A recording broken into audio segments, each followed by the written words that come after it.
अस्सलाम वालेकुम, नमस्कार, सत श्री अकाल एंड गुड इवनिंग। मैं हूं अर्तु काज़मी और आप हमेशा की तरह से देख रहे हैं भेजा फ्राई। भेजा फ्राई के एपिसोड के साथ हम हाजिर हैं और हम जी चलते हैं न्यूज़ की तरफ। जैसा कि आप सभी जानते हैं कि पाकिस्तान में जहां से भी पैसा आए लेकिन आईएमएफ से ज़रूर आता है और उसके बाद आईएमएफ की शर्तें, आईएमएफ की कंडीशंस जो है वो पाकिस्तान के लिए काफ़ी टफ होती हैं। और अभी इस वक्त ये भी कहा जा रहा है कि जी बजट बनने जा रहा है। जी हाँ, जो इस वक्त की गवर्नमेंट है वो बजट तैयार कर रही है और बजट के लिए जी बजट 2024-25 के लिए जी आईएमएफ की जो टीम आईएमएफ का जो डेलीगेशन है वो पाकिस्तान पहुंच चुका है। आईएमएफ का डेलीगेशन पाकिस्तान में बजट से मुतालिक जो कुछ डिटेल्स होंगी उसके ऊपर बात करेगा पाकिस्तान के पॉलिटिशियंस के साथ, पाकिस्तान के पॉलिसी मेकर्स के साथ। उसके बाद जो इजाजत मिलेगी उसी तरह का बजट आएगा। बजट तो वैसे तो खैर मैंने तो कभी सुना नहीं अपनी लाइफ में कि कोई बजट आया हो और ये कहा गया हो कि जी बजट तो बहुत ही अच्छा आया है, बड़ा फ्रेंडली बजट है, बड़ा पब्लिक फ्रेंडली बजट है और पब्लिक इससे बहुत खुश होगी। हर बजट ऐसे ही आता है कि पब्लिक काफी परेशान होती है और हर तरह का जो बर्डन है वो जी आम पब्लिक के ऊपर ही डाला जाता है। और इस बार भी ऐसा ही लग रहा है कि जब आईएमएफ का डेलीगेशन पहुंच चुका है और बजट की तैयारियां हो रही हैं, बजट बनाने की तैयारियां हो रही हैं, तो यकीनन पाकिस्तान के ऊपर या पाकिस्तान की जो आम पब्लिक है वो बिल्कुल अपनी सीट बेल्ट बांध ले, इसलिए कि कुछ भी हो सकता है और किसी भी तरह का बजट आ सकता है। और यकीनन उसमें मैं ये नहीं कहूंगी कि अच्छा बजट आ सकता है, यकीनन ऐसा ही बजट आएगा जो हमेशा से आया है और जिसकी वजह से पाकिस्तान के लोगों को हमेशा ही प्रॉब्लम रही है और ये प्रॉब्लम हमें आगे आगे बढ़ती हुई दिखाई दे रही है। प्रॉब्लम से मेरा मतलब है महंगाई हमें आगे बढ़ती हुई दिखाई दे रही है और ज्यादा होती हुई दिखाई दे रही है। इसलिए पब्लिक जो है वो पहले से तैयार हो जाए। बहरहाल जो लोग 9 to 5 जॉब करते हैं उनकी हालत भी खराब है, लेकिन जो बिजनेस कम्युनिटी है वो भी कोई खास खुश नहीं है। उन्हें भी यही लग रहा है कि यकीनन मजीद परेशानियां जो हैं वो इस तरफ आने लगी हैं। गवादर में तकरीबन 7 लोगों की जानें ली गई हैं और वो सातों पंजाबी थे और कहा यह जा रहा है कि मजदूर थे जो वहां पर काम करने गए थे। किन लोगों ने जान ली, किस लिए जान ली, इसके ऊपर अलग एक डिबेट जारी है। कहा यही जा रहा है कि बलूचिस्तान की कंडीशन को मजीद बिगाड़ने के लिए या बलूचिस्तान में मजीद ये करने के लिए कि लोग डरे सहमे रहे, शायद ये कार्रवाई की गई है। बहरहाल वो बेचारे मजदूरी के लिए गए थे, गरीब लोग थे और उनको इस तरह से मार दिया गया। ऐसा नहीं होना चाहिए। लेकिन वहां पर जो हमारे एजेंसी के लोग लगे हैं, जो रेंजर्स हैं या जो फौज वहां पे तैनात है, जो जगह जगह पे जो है आप देख सकें तो पुलिस चौकियां हैं वहां पर, तो गवादर में और हर तरफ, तो आखिर क्या बात है कि इस तरह की जो काम हो रहे हैं, इस तरह के जो अटैक्स किए जा रहे हैं उसको रोकने में नाकाम दिखाई देते हैं। खैर बात हम करेंगे पाकिस्तान से। आप जानते ही हैं कि चाहे ईरान बॉर्डर हो या अफगानिस्तान बॉर्डर हो, वहां पे स्मगलिंग भी चलती रहती है और बड़े जोरों शोर से चलती रहती है, सारी दुनिया जानती है। लेकिन उसको रोकने में हमारे लोग या हमारे वो लोग जिनको ये रोकना चाहिए, एजेंसी के हों चाहे पुलिस के हों चाहे जो, वो इसमें नाकाम दिखाई देते हैं। बहुत से लोगों का ये भी कहना है कि जी इसकी एक रीजन ये भी हो सकती है कि शायद एक रीजन ये बताई जा रही है कि बहुत पॉसिबल है कि ये सब कामों में वही लोग इन्वॉल्व हैं जिनको ये रोकने के लिए, जिनकी ड्यूटी होती है। अब देखते हैं कि इसको कहाँ तक ये लोग रोक पाते हैं और कहाँ तक इस तरह की न्यूज जो है जो हम तक आ रही हैं उसमें यकीनन कहीं ना कहीं ऐसी बात भी है कि पाकिस्तान का इसमें नुकसान ही है, फायदा कोई नहीं है। लेकिन बहरहाल इसको सालों से हम देख रहे हैं कि ये स्मगलिंग जारी है, चाहे ईरान बॉर्डर हो चाहे अफगानिस्तान बॉर्डर हो, लेकिन इसको रोकने में मुकम्मल नाकामी दिखाई दे रही है। और जब हर चीज बिल्कुल ही नाकामी दिखाई दे तो यकीनन इसमें उन लोगों का हाथ हो सकता है जिन्हें असल में इसको रोकने की ड्यूटी होती है। सऊदी अरब की भी बात करेंगे। सऊदी अरब और पाकिस्तानी कंपनीज के बीच में भी जी जो है वो इन्वेस्टमेंट के लिए कहा यह जा रहा है कि कई एग्रीमेंट साइन हो चुके हैं और कई तरह से जो है पाकिस्तान और सऊदी अरब के जो बिजनेस कम्युनिटी है वो मिलकर काम करने के लिए तैयार है। हमें ये भी बताया जा रहा है कि अभी थोड़े दिन पहले जो डेलीगेशन आया था सऊदी अरब से, जिसमें उनके बहुत बड़े बड़े बिजनेस कम्युनिटी के लोग थे, उन्होंने पाकिस्तान में आके हालात का जायजा लिया है और उन्होंने ये देखा है कि जी यहाँ पर वो इन्वेस्टमेंट कर सकते हैं या नहीं कर सकते। और उनको प्रॉफिट होगा या उनका नुकसान होगा, ये सारी चीजें बहरहाल वो चेक करके गए हैं। लेकिन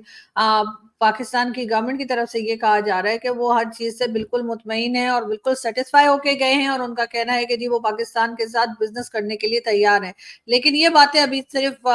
स्टेटमेंट की हद तक की है। अभी पाकिस्तान के पास ना कुछ आया है और कोई ऐसी चीज नहीं है जिसको हम ये दावा कर सकें कि जी ये प्रोजेक्ट जो है वो स्टार्ट हो गया है या इसके ऊपर वो इन्वेस्टमेंट कर रहे हैं। इस तरह की कोई डिटेल्स अभी तक गवर्नमेंट जो है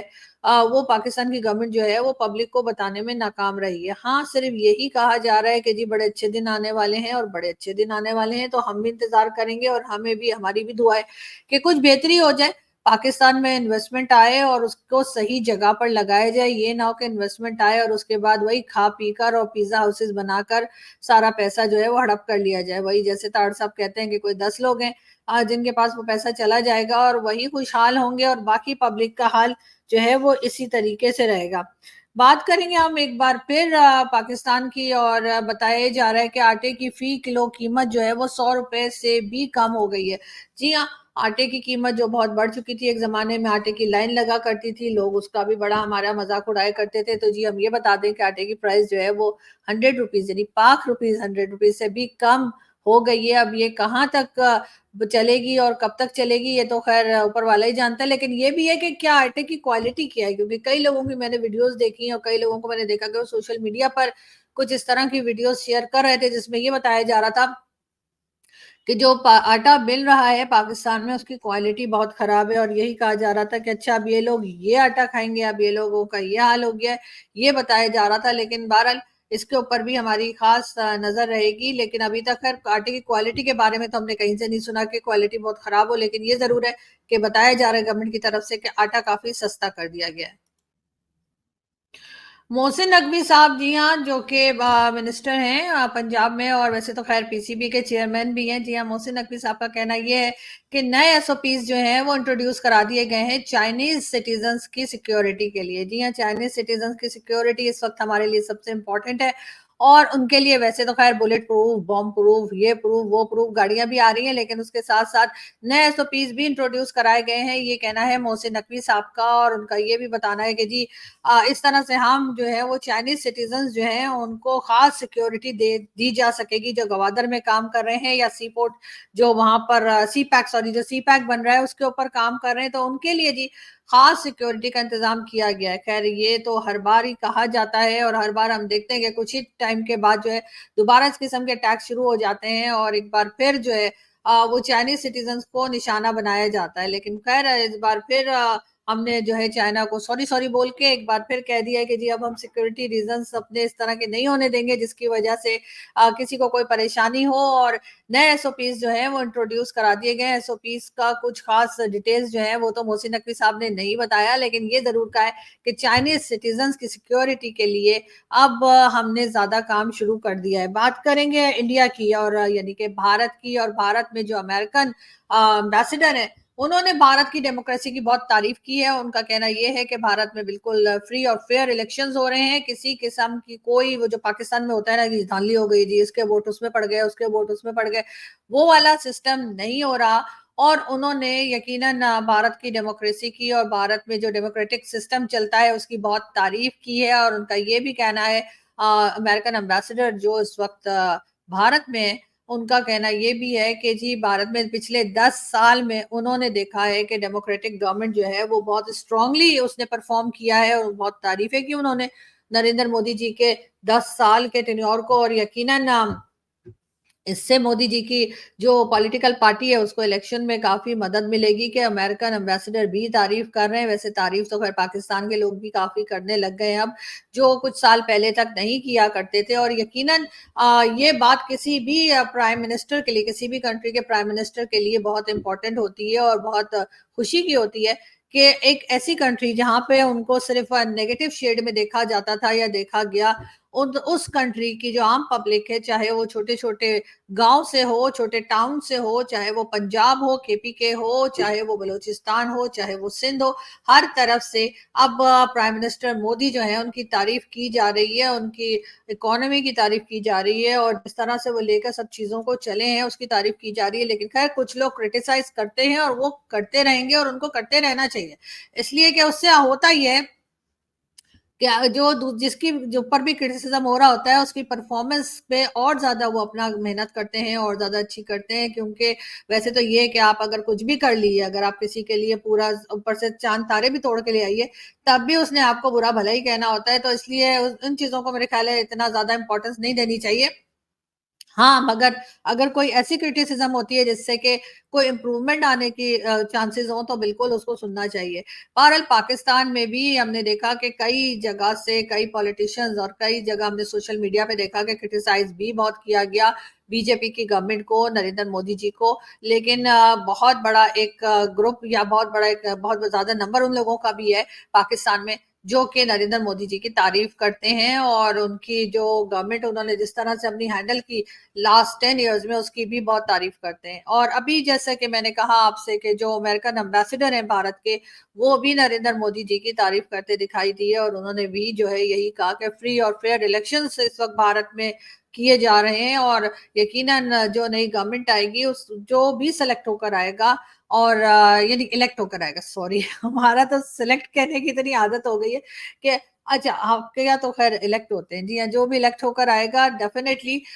उसके ऊपर बहुत ज़्यादा रिस्पॉन्सिबिलिटी आ जाएगी, क्योंकि अगर आपको पब्लिक आपकी जो है वो वोट देती है और आपको लेकर जो है वो पहुंचाती है आपको असेंबली तक, तो यकीनन आपके ऊपर बहुत ज़्यादा जिम्मेदारी भी आ जाती है। खैर हम बढ़ते हैं आगे और हम अगली न्यूज़ की तरफ चलते हैं और हम आपको ये बता दें धमकियों पर खामोश नहीं रहेंगे, जेल जाने को तैयार है। ये है जी मौलाना फजलुर रहमान साहब का कहना। जी हाँ, उनका कहना ये है कि जी हमें कोई फ़र्क नहीं पड़ता, हम धमकियों से नहीं डरेंगे और हम जेल जाने को तैयार हैं। अब ये बात मौलाना साहब किसको कह रहे हैं? यकीनन फौज को कह रहे हैं, यकीनन एजेंसीज को कह रहे हैं और जब से डीजीआईएसपीआर की प्रेस कॉन्फ्रेंस आई है उसके बाद से एक ना खत्म होने वाला सिलसिला चल रहा है जिसमें लोग उनकी जो भी उन्होंने एड्रेस किया नेशन को या अपनी जो प्रेस कॉन्फ्रेंस की थी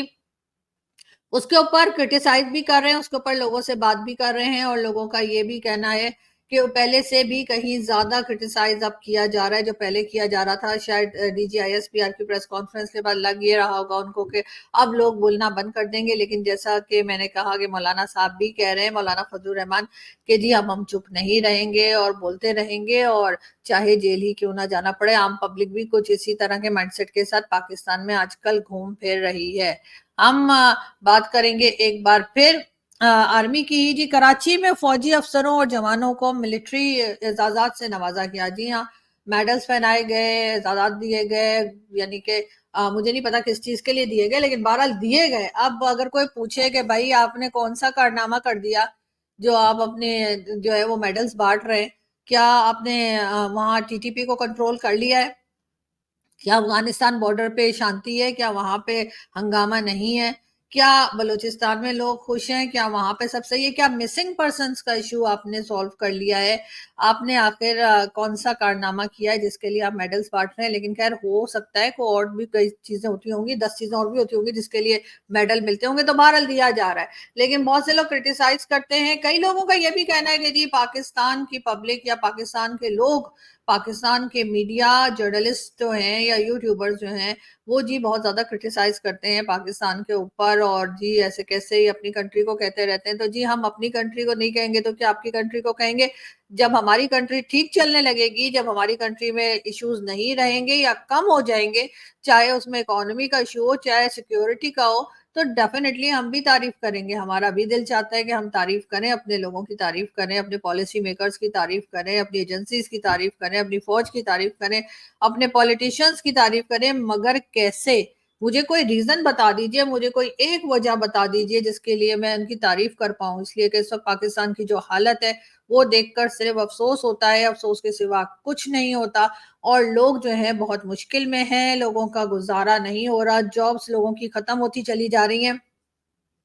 एक के बाद एक जो है लोगों यही जिनसे मुलाकात हो, जिससे बात हो, वो यही कहता है कि जी यहाँ से जॉब खत्म हो गई, वहां से जॉब खत्म हो गई, और लोग जो है बहुत मुश्किल में है। ऐसे में अगर हम ये देखें कि बजाय मुल्क के हालात को सही करने के, और हम उसके बजाय देखते हैं कि करप्शन हो रही है, लोगों को चुप कराया जा रहा है, लोगों को उठाया जा रहा है, लोगों को परेशान किया जा रहा है, और हम 9th मई के बाहर ही नहीं निकल रहे, तो जाहिर है कि जब तक हम 9th मई के बाहर नहीं निकलेंगे हमारे साथ यही होता रहेगा। ठीक है, हम मानते हैं कि उस दिन अच्छा नहीं हुआ था, वो सारी चीजें जो कुछ हुई वो सब कुछ नहीं होना चाहिए था, लेकिन उसका अफसोस मना लिया आप लोगों ने, उन लोगों को पकड़ लिया जो कोई आपके ख्याल से ये सब कुछ कर रहे थे, लेकिन अब आगे बढ़िए, अब थोड़ा सा कंट्री की तरफ देख लीजिए और इसके लिए भी कुछ सोच लीजिए, कुछ बेहतरी कर लीजिए। भारत को देखें, भारत कहाँ से कहाँ चला गया। खैर हम कंपेयर नहीं कर रहे, हम कंपेयर कर भी नहीं सकते, लेकिन फिर भी हम किसी अपने से बड़ी कंट्री को देखकर सीख तो सकते हैं, और कोई अच्छी चीज भी सीखी जा सकती है। तो हम इसलिए भारत की एग्जांपल देते हैं कि जी भारत को देख लीजिए कि उसकी इकोनॉमी और हर चीज कहाँ पहुंच गई है, और एक हमारे यहाँ हाल है,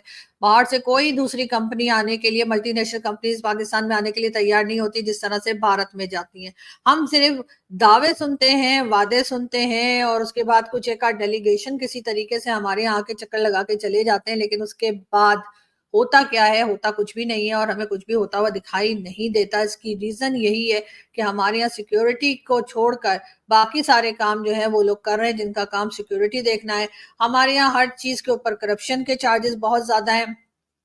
जो भी अपना पैसा लगाता है उसको यही डर रहता है कि पता नहीं पैसा वापस मिलेगा भी या नहीं मिलेगा, ये लोग खा पी के भाग जाएंगे, या फिर उनके लोगों की जानें जो है वो भी खतरे में रहती हैं, चाहे वो चाइनीज हो, चाहे वो जापानीज हो, चाहे वो किसी भी नेशन के हो, किसी भी कंट्री के हो। वो पाकिस्तान आते हुए घबराते हैं, और उनको यही लगता है कि ऑफिस तो जाएगा सो जाएगा, हमारी जानों की भी लाले पड़ जाएंगे। तो जब तक आप ये चीजें ठीक नहीं करेंगे तब तक कुछ होने वाला नहीं है। और ये चीजें कब ठीक होंगी? ये चीजें तब ठीक होंगी जब आपके असेंबली में जो लोग बैठे हैं, जब आपकी फौज में जो लोग बैठे हैं, जो आपके एजेंसीज में जो लोग बैठे हैं, जिनके पास 2 पासपोर्ट्स हैं, जब तक ये 2 पासपोर्ट्स वाली नौटंकी खत्म नहीं करेंगे, और आप ये नहीं कहेंगे कि जी आप सिर्फ एक ही पासपोर्ट रख सकते हैं और वो पासपोर्ट पाकिस्तान का होना चाहिए, आप डुअल नेशनैलिटी नहीं रख सकते, उस वक्त तक यही सब कुछ चलता रहेगा। अगर हम एक बार हिम्मत करके, हमारे पॉलिसी मेकर एक हिम्मत करके एक बार ये अनाउंस कर दें और इस बात को इम्प्लीमेंट भी कर दें कि कोई भी पाकिस्तानी सिटीजन जो है वो 2 नेशनलिटीज नहीं रख सकता, कोई भी 2 पासपोर्ट्स नहीं रख सकता, उसके साथ ही आप देखिएगा कि आपके आधे से ज्यादा प्रॉब्लम वैसे ही सॉल्व हो जाएगी। क्योंकि यहाँ पर जितने लोग बैठे हुए, जिनको कहना तो नहीं चाहिए लेकिन फिर भी कहना पड़ता है कि बहुत ज्यादा क्रिमिनल माइंड के लोग बैठे हुए हैं, वो इसीलिए बैठे हुए हैं और इसीलिए यहाँ पे मजे कर रहे हैं कि उनके पास 2 पासपोर्ट है, उन्हें पता है हम कभी भी निकल जाएंगे। यहाँ तक कि जो लोग कई बार जो अपने आपने देखा होगा कि कई इस तरह की न्यूज आती है कि किसी ने अपनी गर्लफ्रेंड को मार दिया, तो किसी ने अपनी बीवी को मार दिया, तो किसी ने क्या कर दिया, बड़े बड़े लोगों के बेटे, बिगड़े हुए बेटे। और जब उनको चेक किया जाता है तो पता लगता है किसी के पास अमेरिका की नेशनलिटी है, तो कोई इंग्लैंड में रहता है, तो किसी के पास इंग्लैंड का पासपोर्ट है, तो किसी के पास किसी और कंट्री का पासपोर्ट है, और इस तरह से ये लोग जो हैं वो निकल जाते हैं। कई केसेस हमने देखे जिनको अभी तक सजाएं नहीं हुई, अरेस्ट तो कर लिया गया लेकिन सजाएं नहीं हुई, और सजा ना होने का रीजन यही बताया गया कि जी जिस कंट्री का पासपोर्ट उनके पास था, वहां की एम्बेसी जो है वो उनको मुसलसल उनके साथ बातचीत में है, उनके साथ चीजें डिस्कस की जा रही हैं, उनको बचाने की कोशिशें की जा रही हैं। ऐसा नहीं होना चाहिए। और पाकिस्तान में अगर किसी ने क्राइम किया है तो उस क्राइम की सजा प्रॉपरली होनी चाहिए। और खास तौर पे ये जो दो दो पासपोर्ट वाले बैठे हुए ना, इनका एक पासपोर्ट कीजिए, इनको डुअल नेशनलिटी रखना मना कीजिए, ताकि इनको पता हो कि इन्हें इसी कंट्री में रहना है, और जब भी कोई प्रॉब्लम आएगी तो ये फौरन ही फ्लाइट पकड़ के भाग नहीं सकेंगे, यहीं पर रहना होगा और यहीं पे से इनको सब कुछ डील करना होगा। तभी आप पाकिस्तान को बचा पाएंगे। आप भारत को देख लीजिए, एक बार फिर मैं सॉरी लेकिन एक बार फिर मैं भारत की एग्जांपल दे रही हूँ कि भारत में डुअल नेशनलिटी नहीं रख सकता कोई, और अगर कोई रखता है तो उसको कहा जाता है कि जी आपने एक ही पासपोर्ट रखना है, और एक पासपोर्ट हर हाल में छोड़ना होता है, चाहे वो भारत का छोड़ दे, चाहे वो किसी दूसरी कंट्री का जो रखा है उसको उसको वो जो है वो कैंसिल करवा दे। लेकिन ऐसा होता है, और यही पाकिस्तान को भी करना पड़ेगा। अगर वाकई में कोई पाकिस्तानी है और पाकिस्तान में से उन्हें जरा सा भी लगाव है और पाकिस्तान का उन्हें ख्याल है, तो ये काम इनको करना पड़ेगा। लेकिन करेगा कौन? इसलिए कि जो लोग कर सकते हैं, जो पॉलिसी मेकर्स हैं, जो ये सारी चीजें इम्प्लीमेंट करवा सकते हैं, उनके तो अपने खुद के पास 2 पासपोर्ट हैं, तो वो कहेंगे अच्छा जी अब हमें भी ऐसा करना पड़ेगा, ये क्या भाषण दे रही है बैठ के। लेकिन बहरहाल ये चीज़ें हैं और इसके ऊपर यकीनन मीडिया को भी बात करनी चाहिए, और जो लोग भी, चाहे वो मीडिया में हैं, नहीं है, जहाँ भी हैं, उनको ये बात करनी चाहिए। बार-बार इन लोगों को ये बात याद दिलाएँ कि आप 2 पासपोर्ट नहीं रख सकते, ताकि पाकिस्तान का कुछ भला हो, पाकिस्तान अपने लिए भी कुछ फ़ायदा कर सके और अपने पड़ोसियों के लिए भी खतरनाक साबित ना हो। यहाँ से हम चलते हैं, आपसे मुलाकात होगी नेक्स्ट वीडियो में। अपना बहुत सारा ख्याल रखिएगा, हँसते रहिए, मुस्कुराते रहिए, आपसे फिर मुलाकात होगी।